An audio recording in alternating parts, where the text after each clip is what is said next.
Good afternoon, ladies and gentlemen. Thank you for being here on a glorious afternoon. I do not have any announcements to make at the top, so I will take your questions. Associated Press. Thanks, Jay.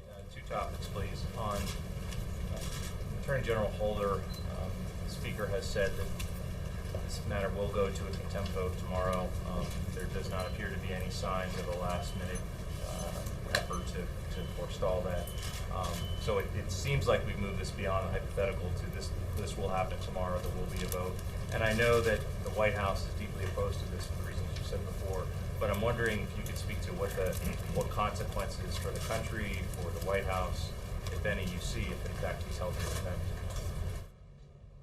Well, I can tell you that House Republicans have made the strategic choice to try to score political points by focusing their time and attention on a law enforcement operation from 2009 that was botched and that everyone agrees was botched and it employed a flawed tactic, and everyone agrees that it employed a flawed tactic. And they've just made that choice rather than focusing on jobs and the economy. And with millions of Americans still struggling to pay their bills, I cannot imagine this will sit well with most Americans. You saw, I think, and it has been reported on, that Justice Department staffers, White House staffers met with committee member staff yesterday to try to resolve this. And there was an ample opportunity yesterday to resolve this, as there has been in the past when the Attorney General met with the chairman. Unfortunately, the Republicans have chosen politics, and I say that not just using my own voice, but I am quoting a leading House Republican who described this process as politics. The Justice Department has been extremely cooperative in providing thousands of pages of documents. The Attorney General has appeared to testify numerous times on this matter. And the chairman of the committee himself said on Sunday that he has, and there is, no evidence of any White House involvement in this operation and this issue. So it is unfortunate. We hope Republicans change their minds as to what the right course of action is, what's the best thing to do for the American people. But we certainly understand or see and agree with the assertion by some, including a leading House Republican, that this is politics. So you've just spoken there at length about the motivations as you see it. Can you speak to whether contempt vote of the Attorney General of the House would have any substantive impact on how he does his job, the administration of justice in the country? Well, I would refer you to the Department of Justice for answers to questions like that, although that is a hypothetical. The vote has not happened. What I can say, I think, with some confidence is that it will be viewed for what it is if it takes place, and that is as political theater. An action taken by Congress that does not respond to the most urgent priorities of the American people, and is the kind of political gamesmanship that frustrates the American people so much about what happens in Washington. This is not why Americans across the country go to the ballot box every other November to elect members of the House. They don't do it so that the House, Congress in general, engages in political gamesmanship and theater and launches fishing expeditions. They send them here to get work done that's essential for the health of the American economy, for our national security, creation of jobs, and they send them for legitimate oversight.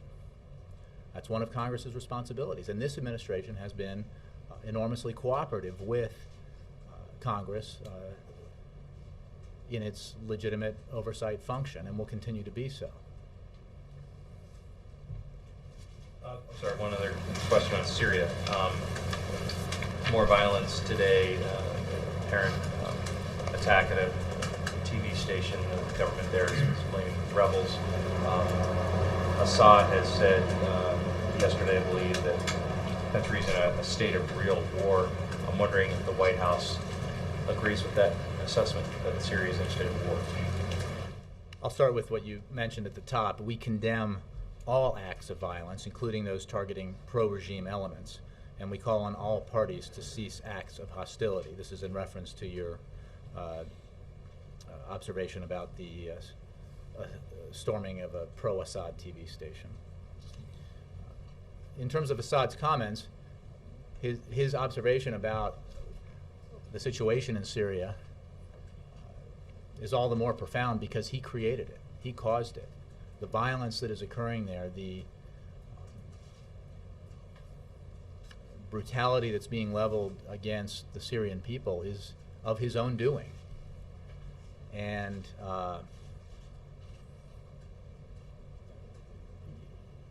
you know, we agree that the situation in Syria is serious, it is dire, it is resulting in the tragic and unnecessary deaths of civilians, and it is happening because of Bashar al-Assad's refusal to respond to the will of the Syrian people, refusal to step from power in order to give Syria a chance for a better future. It is the result of his choice instead to try to cling on to power at all costs, to try to cling on to power by spilling the blood of innocent Syrians. And we are working with our international partners to continue to pressure Assad. We note the increasing number of defections that have taken place from the Assad regime and the Assad military. And we remain committed to a transition in Syria that cannot, because of the choices he made, include Assad. Thanks. Reuters. Thank you. On the same topic, Kofi Annan has called a meeting on Saturday in Geneva, a high-level meeting to discuss conditions in Syria and his plan. I wondered if you could tell us what the United States hopes to see happen there, what success looked like in that meeting.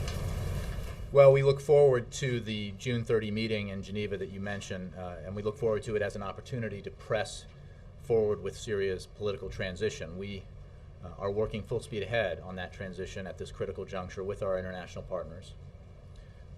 Special Envoy Annan has drafted a transition plan that we feel embodies the principles needed for any political transition in Syria, leading to a peaceful, democratic, and representative outcome that reflects the will of the Syrian people. The sooner this transition happens, the greater the chance we have of averting a lengthy and bloody sectarian civil war. And the better we'll be able to help Syrians manage a stable transition to democracy. You know, this is a step towards the transition that has to take place. But I would not speculate about or characterize on the outcome of a meeting that has not taken place yet. Yeah. Thank you. On healthcare and the Supreme Court tomorrow, the president yesterday, last 2 days, has vigorously defended some of the kind of consumer aspects that are already in effect on healthcare reform. He doesn't talk about the individual mandate and some of the government changes. Does the president think that popularity of those of those areas that he's been talking about is enough to justify the constitutionality of the whole act? And what should we expect tomorrow in terms of presidential reaction? Will the president make a statement after the court rules? The constitutionality of the Affordable Care Act depends not on public opinion of polls, but on legal precedent, which is well established. The president has spoken to this. Many legal scholars have spoken to it. Several very prominent conservative jurists have ruled in favor of the constitutionality of the Affordable Care Act because of their view of that precedent. the fact is, the Affordable Care Act gives hardworking, middle-class families the security they deserve, and we are confident that the law is constitutional, and I think that's what the President has been referring, and that's why we're focused on implementing the law. We await the Supreme Court decision, as does everyone, but while we do, we continue to implement the law. And I would note that thanks to the Affordable Care Act, 3.1 million more young adults who otherwise would have been uninsured have health insurance on their parents' plan. 5.3 million seniors with Medicare have saved $3.7 billion on their prescription drugs, and everyone on Medicare can get preventive services like mammograms for free, again, because of the Affordable Care Act, and 54 million Americans with private insurance can now receive many preventive services without paying co-payments or deductibles. Since you mentioned it, the mandate, the individual mandate, was the product of a conservative think tank. It was adopted by many leaders in the Republican Party in the 90s. It was adopted by and implemented by a Republican governor in Massachusetts. And while the President opposed it in the campaign, he, in the process of crafting a health care reform bill in office, was persuaded by experts in the field that it was the best and most efficient way to ensure that we can bring the largest number of people into and under coverage, getting insurance coverage, and to allow for to ensure that those with pre-existing conditions get health care coverage. And that was the impulse behind it. Again, it's not about public opinion polls, it's about policy. And you mentioned that his original opposition to the idea of requiring mandates. Is the health policy team here at the White House prepared to work on a congressional fix quickly this year, depending on what happens with the Well, I won't, with just 20 hours left or so before we hear from the Supreme Court, or before we expect to hear from the Supreme Court, speculate about hypothetical scenarios. We await the decision, as everyone does, and I can simply point you to what the HHS Secretary Sebelius has said, that we are ready. We will be ready for the decision when it comes down. Will the President speak tomorrow? I have scheduling updates for you on that. Let me move. Cheryl? Thanks. Joe, did the President veto a bill that would delay the sequester until March of next year? Yeah, that's a hypothetical. We have said is that the President has put forward on numerous occasions, most recently in his budget, the kind of balanced plan that deals with our medium and long-term fiscal challenges while ensuring that we invest in areas like innovation, education, research and development that reflects the consensus thinking of a broad array of experts and a broad array of Republicans and Democrats, at least Republicans who aren't currently members of Congress. And that is the right way to go. That's the way to deal with our fiscal challenges. That's the way to ensure that in dealing with our fiscal challenges, we do not ask, as the Republican plan does, that the burden of meeting those challenges falls solely on middle-class Americans, seniors, the parents of children with disabilities, and others. It asks that everyone does their fair share and that everyone plays by the same set of rules. And that's the President's position and has been for a long time. And that avenue remains open to Congress to take. And again, it bears repeating that there is broad consensus on what the outlines of a comprehensive budget deal should look like. It must include spending cuts. It must include changes to our entitlement programs to make them stronger. It includes, and it must include revenues.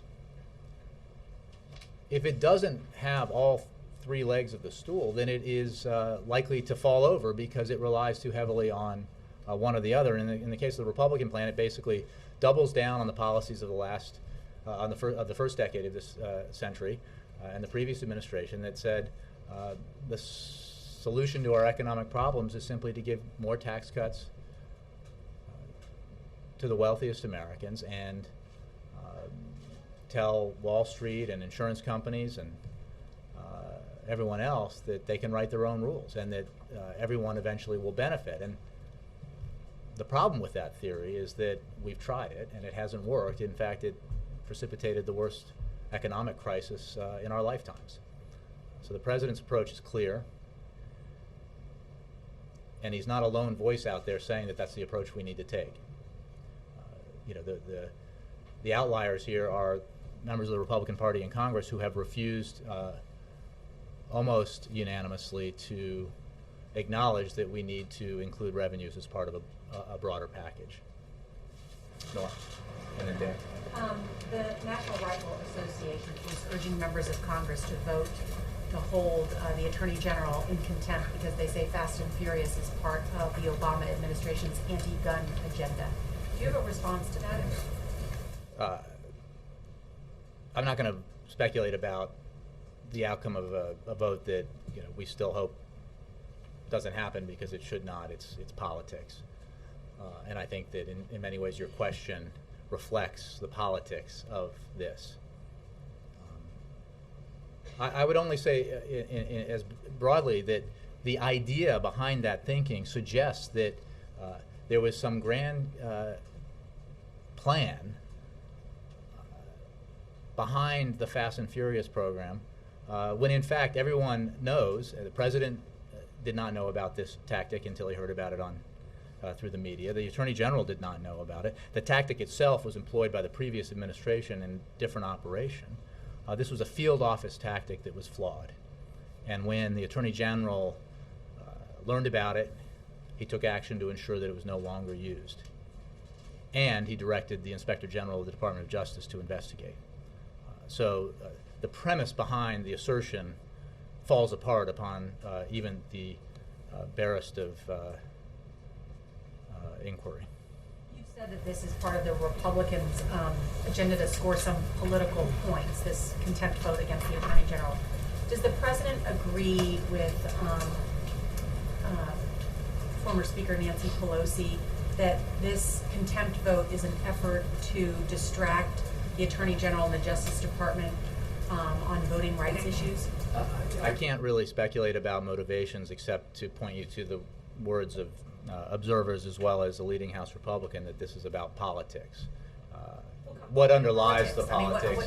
I think you should ask those who are engaging in those politics.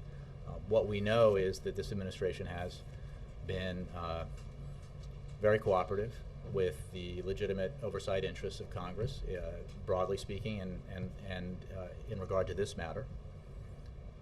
The Department of Justice provided an enormous number of documents, provided hours and hours of testimony by the Attorney General and other Justice Department officials, and twice now has made an effort to accommodate the interests of the chairman and leaders in the Republican Party on this matter.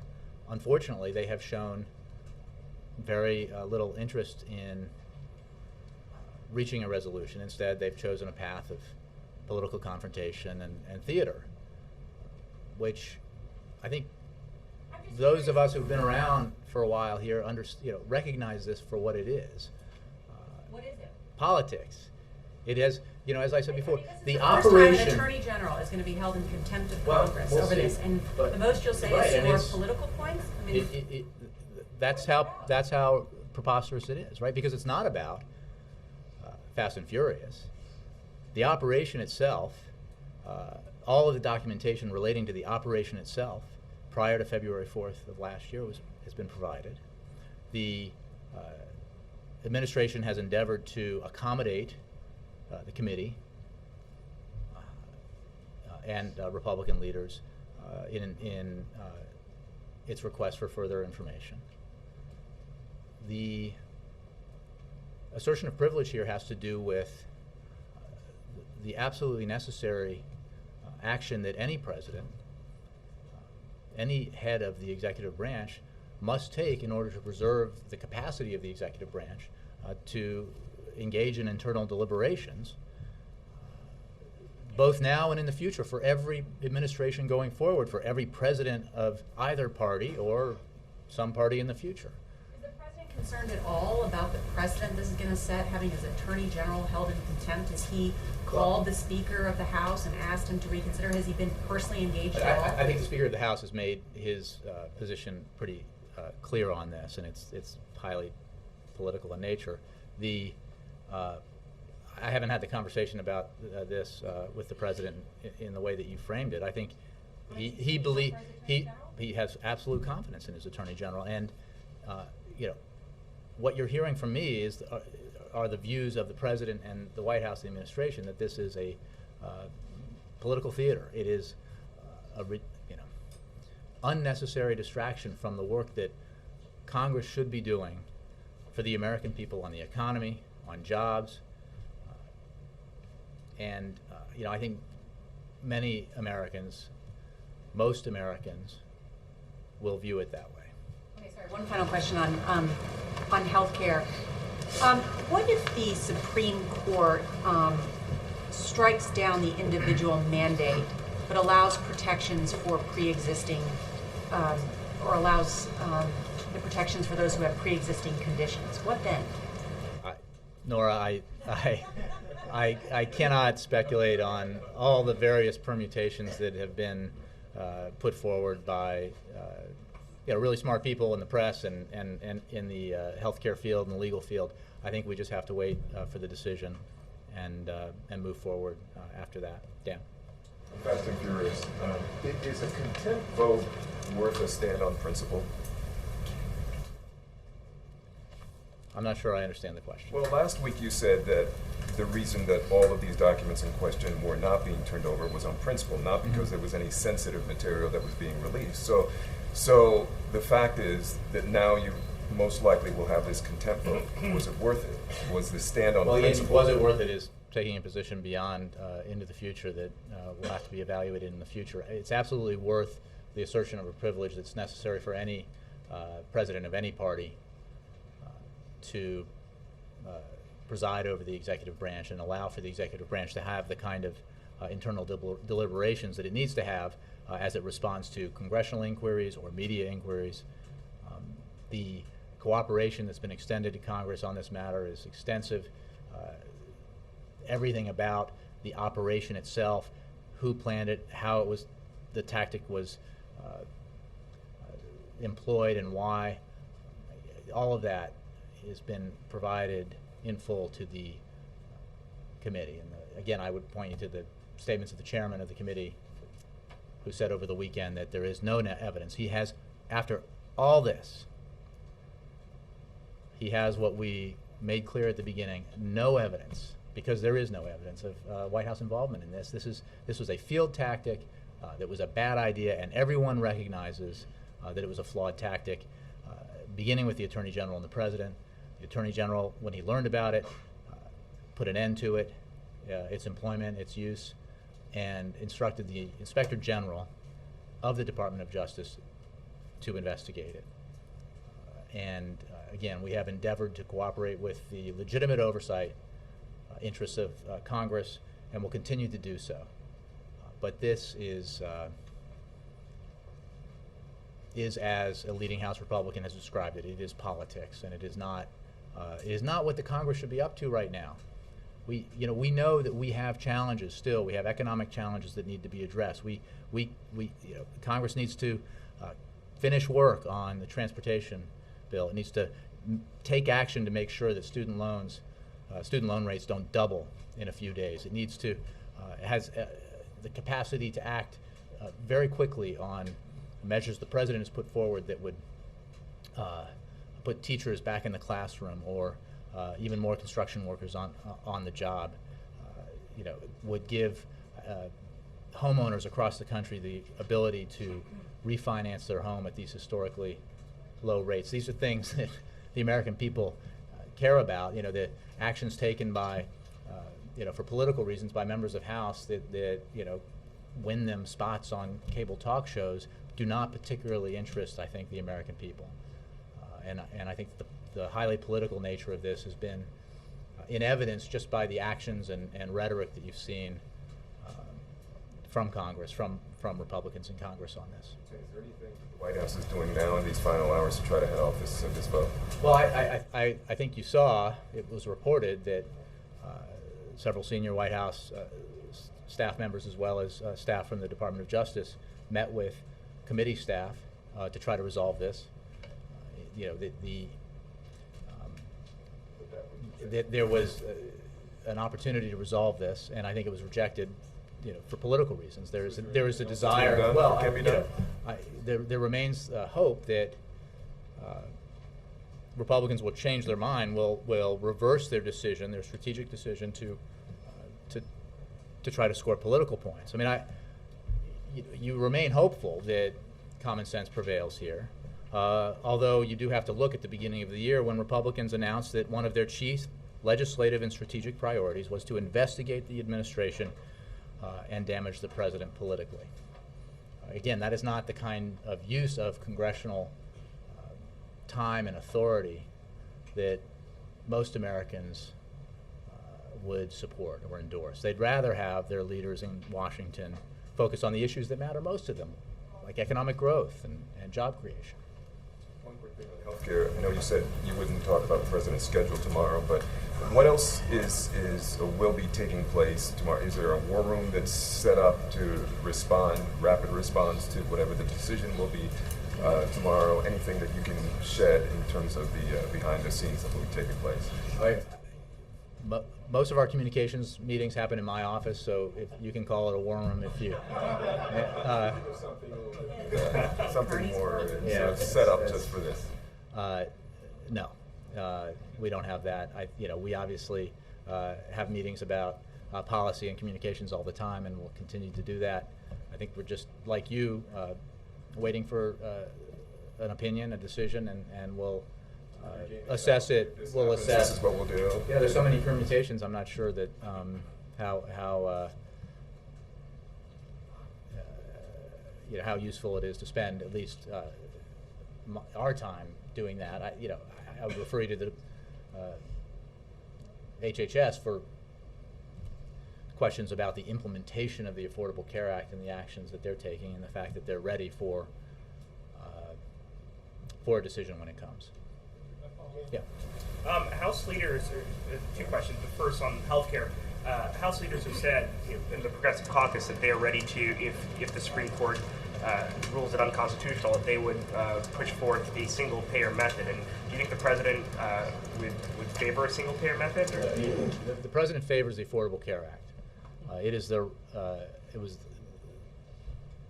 the right thing to do to provide insurance coverage to 30 million Americans, to ensure that people with pre-existing conditions could not be denied insurance coverage. Children with pre-existing conditions could not be denied health insurance.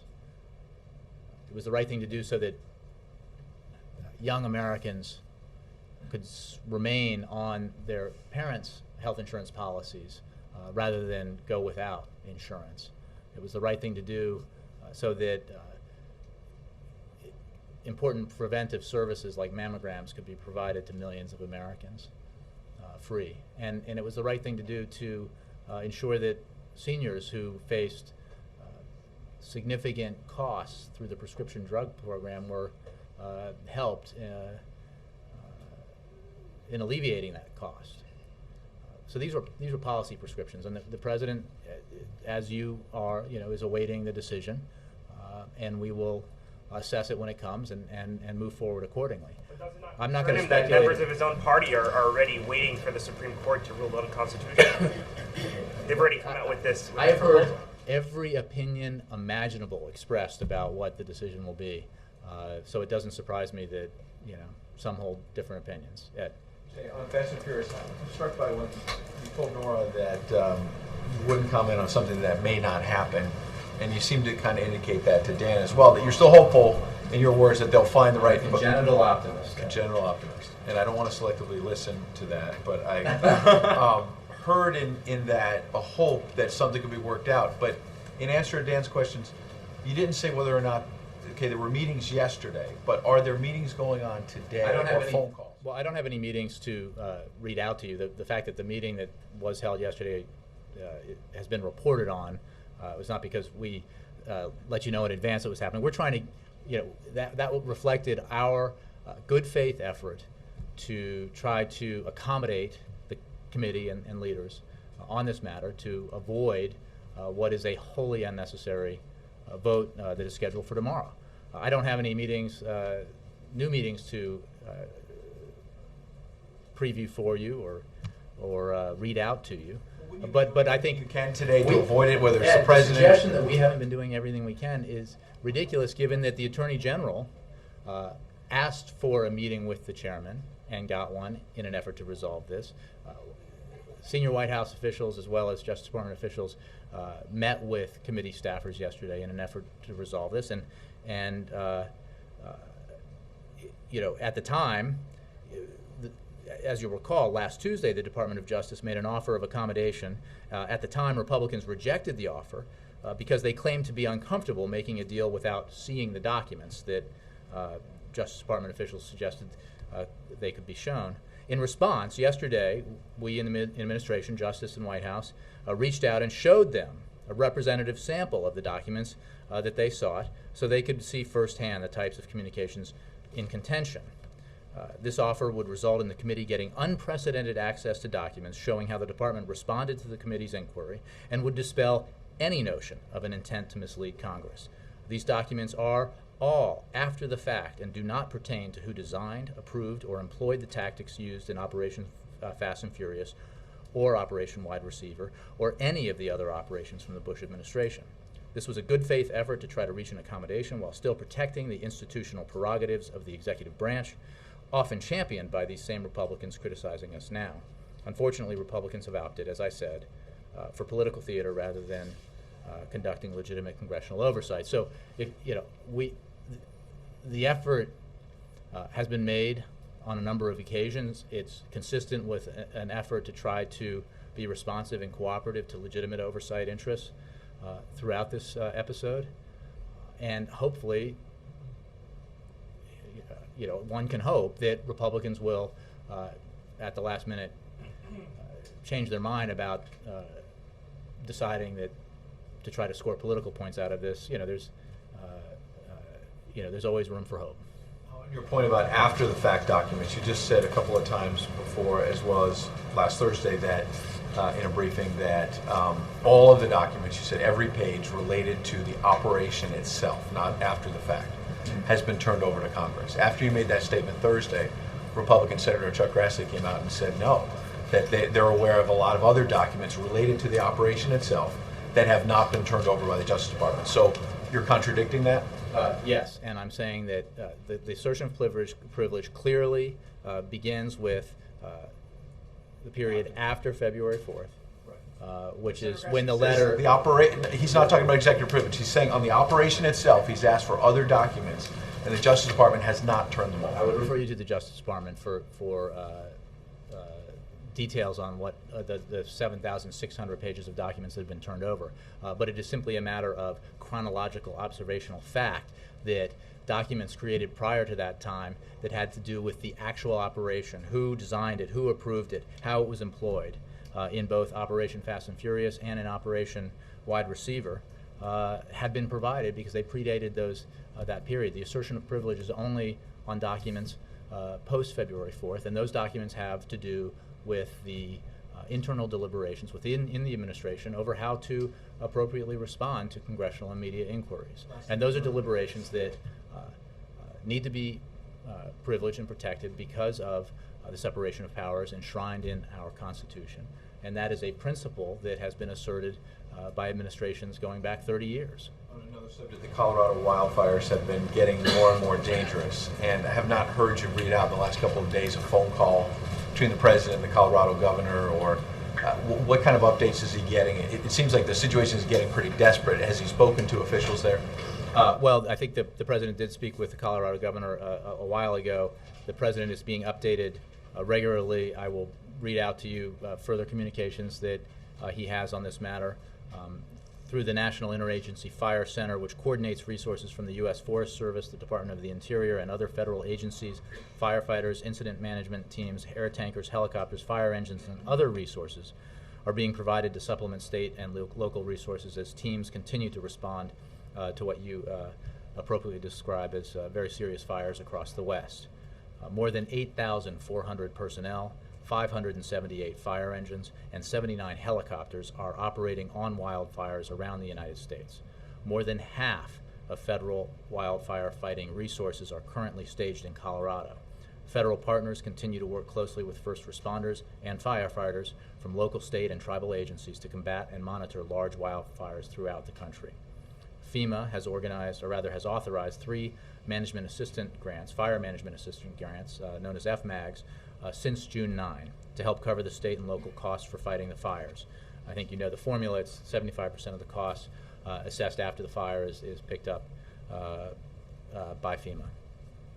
FEMA has deployed an incident management assistance team known as an IMAT to the Colorado Emergency Operations Center to work side by side with the Colorado Division of Emergency Management to monitor and support the firefighting efforts, and has representatives in the Rocky Mountain Area Coordination Center, which is coordinating the federal response to the wildfires in Colorado and Wyoming.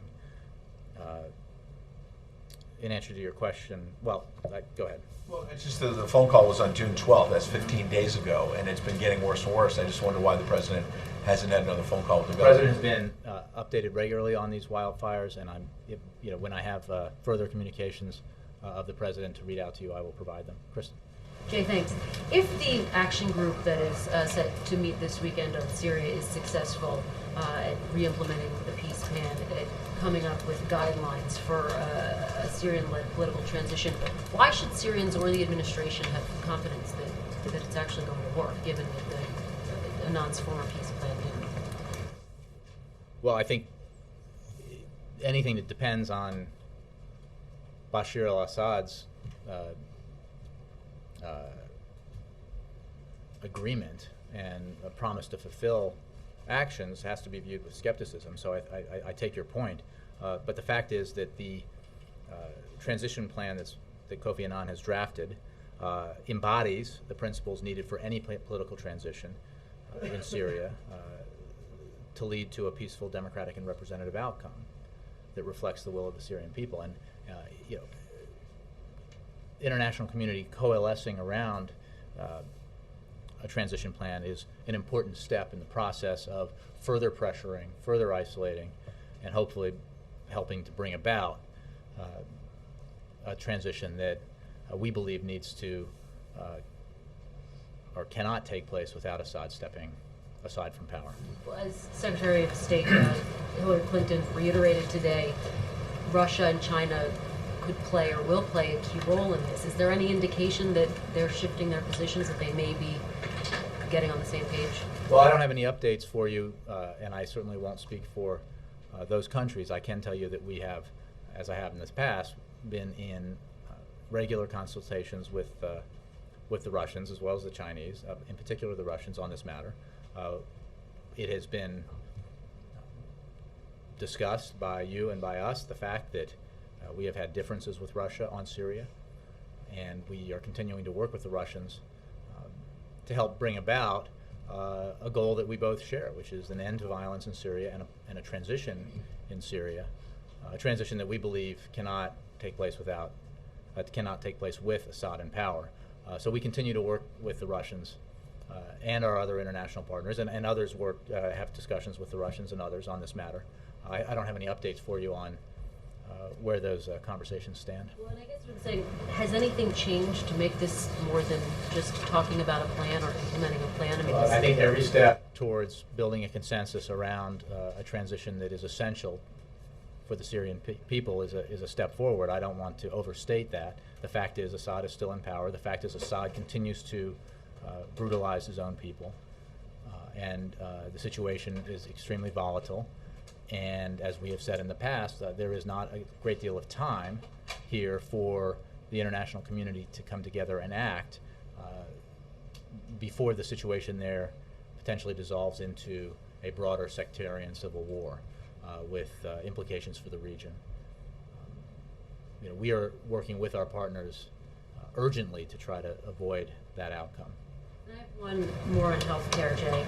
According to our latest NBC News Wall Street Journal poll, 37% of Americans said they would be pleased if the healthcare law were found unconstitutional. Why, on the eve of the Supreme Court announcing its ruling on this, has the administration failed to convince the American people that this is a good thing? Well, Kristen, it's a great question. I think we've discussed this on a number of occasions over the months and years. There was excellent reporting recently, I think, on the sheer volume in the millions and millions and millions of dollars that was spent in an effort to discredit the Affordable Care Act. The differential there in money spent was, I think, eye-opening, but it reflects the challenge that we have faced. And again, the President's focus here has been, from the beginning, on crafting a policy that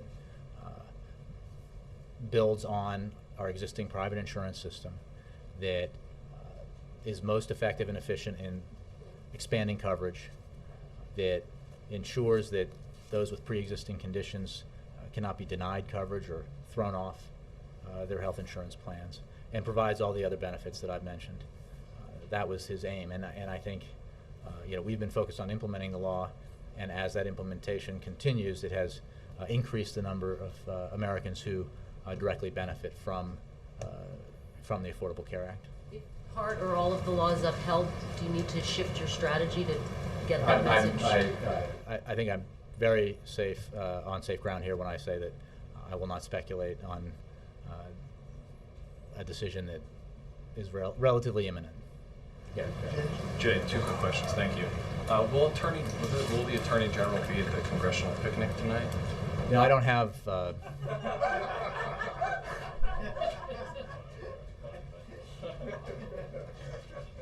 I haven't seen the RSVP list, but we'll get back to you. Sure. And then this, you might not be able to answer this, but do you know where the president will be when he finds out about the Supreme Court decision tomorrow? I know generally he has to find out, like everybody else does, through WSJ.com or some good website. He'll be in the war room in my office. No, Sure. So here's my question. A lot of Americans seem surprised or even skeptical that the President of the United States would learn about something this important the same way that everybody else does, and they are curious about the process. Can you comment on the mechanics of how the President of the United States or his representatives learn, just like everybody else, about the Supreme Court's rulings? Because people don't believe it. Well, we turn on televisions and radios and computers and watch SCOTUS blog, and it is. People are just so skeptical. Well, I think anybody who covers the Supreme Court knows that it's pretty airtight, and it is perhaps anachronistic or not, but I mean that's a fact, and so we all will await the decision and learn of it at the same time that you do. Yeah. Thank you, Jay. I just want to go back to one more thing you mentioned earlier on the mandate. You said that it was the product of a conservative think tank, and the president was persuaded to include it, in part because his aims, he thought, covering 30 million Americans was the right thing to do, and including preventative care was the right thing to do. At this point, in hindsight, does he think the mandate was the right thing to do? He continues to believe that that was the most efficient and effective way to build on our private insurance system, to provide coverage to the most people in the most efficient way, and provide the benefits that I've described. I'm not just making this claim about its origins. It's been well documented. For those of us who were reporters in the 1990s during the healthcare debates then, we keenly remember the fact that there was a bill put forward by a Republican member of the Senate, endorsed by the Republican leader of the Senate, and numerous other Republicans in the Senate that contained within it this individual mandate. And that's just a fact, and it is something that has enjoyed the support of Republicans and Democrats for a number of years. There's a great piece in the New Yorker the other day about that remarkable transformation and decisions made about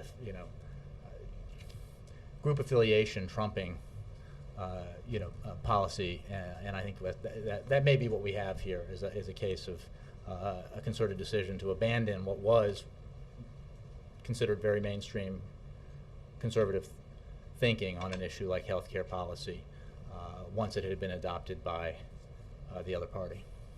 Thanks. Thank you. The transportation bill seems to be coming together up in the bill right now. What's you guys' assessment of that as you know it now? Well, congressional negotiators are still working on it, and we look forward to seeing the final product. We're encouraged by the progress that's been made. It's absolutely essential that Congress act so that thousands of construction projects around the country do not come to a halt, and that we keep those many, many, many construction workers on the job. This is the kind of work that Congress should have been and should be focusing on, rather than some of the purely political issues that we were discussing earlier. We are cautiously optimistic that this will come together, but again, we await the outcome of negotiations in Congress. It is our understanding, as I think it is yours, that the package would include action on ensuring that student loan rates do not double. That would be a welcome thing. Well, I think it is important to note that the only reason why that is in this bill, the only reason why it will get acted on, hopefully in time before the rates double, is because the president made a federal case out of it. The president pointed out that Republicans were prepared to allow interest rates double on 7.4 million students. The only reason why any of us have had this discussion for these past several weeks is because the president insisted that Congress take action.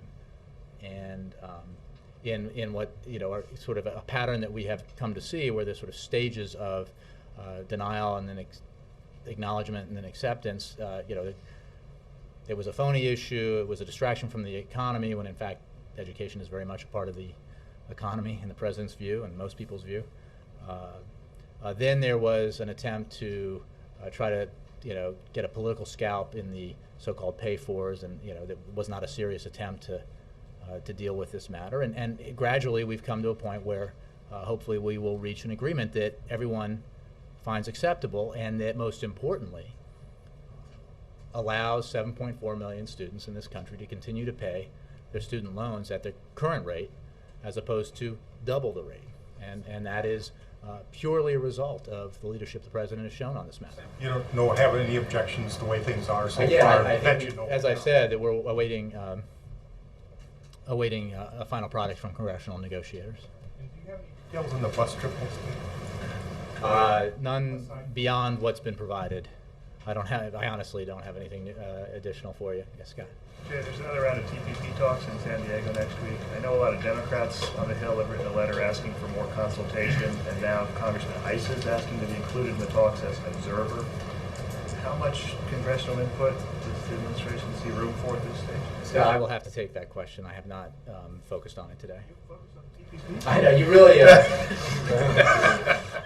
Is that a slider or a change-up? Vakara. Speaking of anachronisms, so the president regularly bashes Congress. They're going to hold his attorney general in contempt. Things aren't going so well. Why bother with a congressional picnic? What's the point? It's a great American tradition, and the president looks forward to it, as do I. Look, I think there are 6 different kinds of barbecue, and I'm told. But I'll give you an after-action report. Thanks, Jay. Chris. Jay, for the first time since 1990, the United States will host next month right here in D.C. the International AIDS Conference. I'm told the president was invited to speak at this event, but he hasn't yet confirmed to make an appearance. Will the president speak at the conference? I appreciate the question, but I do not have a scheduling update for you on the president. The president's FY13 budget request cut nearly $500 million, or 13%, from the president's emergency plan for AIDS relief, or PEPFAR, is the hesitation to accept this invitation. The result of any concern that the president may not be well received in efforts to address the global AIDS epidemic. Again, I think you're connecting things, and I just don't have an update for you on the president's schedule. But Thank you very much.